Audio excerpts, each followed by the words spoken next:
شهر رمضان الذي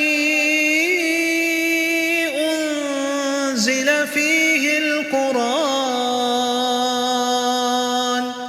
هدى للناس وبينات من الهدى والفرقان فمن شهد منكم الشهر فليصم ومن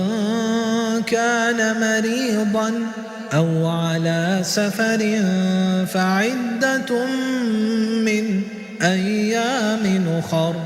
يريد الله بكم اليسر ولا يريد بكم العسر ولتكملوا العدة ولتكبروا الله على ما هديكم ولعلكم تشكرون.